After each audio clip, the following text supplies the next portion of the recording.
Hi Year 4! So it's 3 o'clock, it's normally story time for us, so I thought that I would read some of Varjak Paw as my class in particular haven't finished it. We got to chapter 31.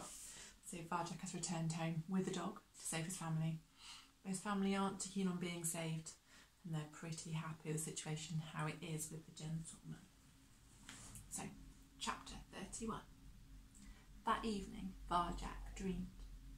He dreamed he was walking by the Tigris. Date palms swayed in the cinnamon breeze.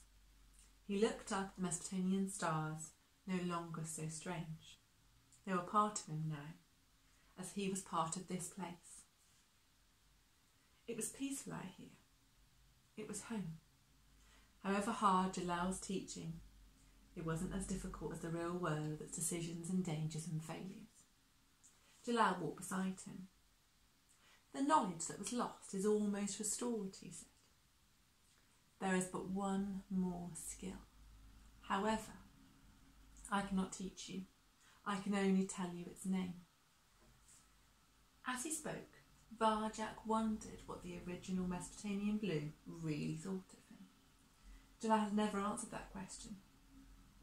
Would the old cat be proud that Varjak had stood by his family? He'd faced a terrible choice, and he'd chosen the Mesopotamian blues.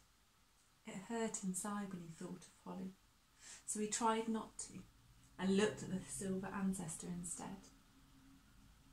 But what is the seventh skill, Jalal? The seventh skill is to trust yourself. There, your training is now complete. Keep the way alive, Varjak Paw. Jalal guided down the water's edge. Wait, called Varjak. I don't understand. Can you show me? Trusting yourself is a skill like open mind, said Jalal. But where the first skill looks outwards, the seventh skill looks inwards. This is the hardest skill of all. For someone who thinks he is not worthy even to be himself, it could be impossible. Varjak hung his head, tried to look away from Jalal's amber gaze. There was no avoiding his ancestor's words. They seemed to reach right into his heart. What have I taught you, my son? A cat must be free, be true, true to itself. When you said you were not worthy to be a Mesopotamian blue, I knew it was to laugh or to cry. You see, who you are and where you come from count for nothing.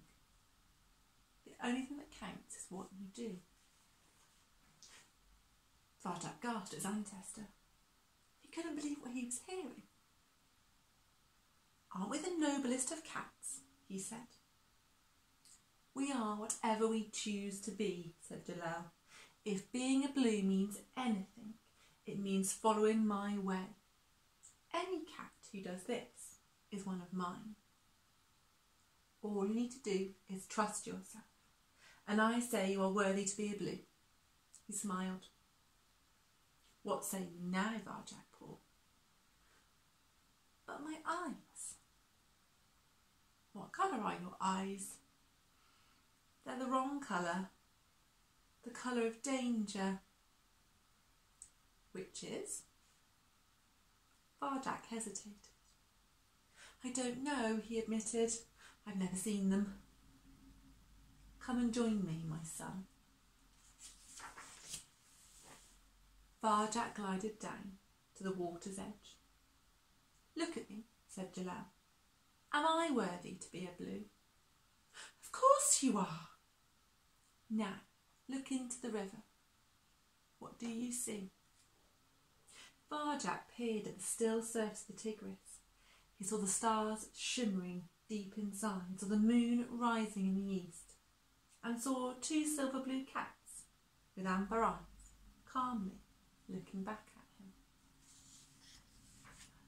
And that is the end of the chapter. I hope you enjoyed it. We will read the next chapter tomorrow. Bye everyone.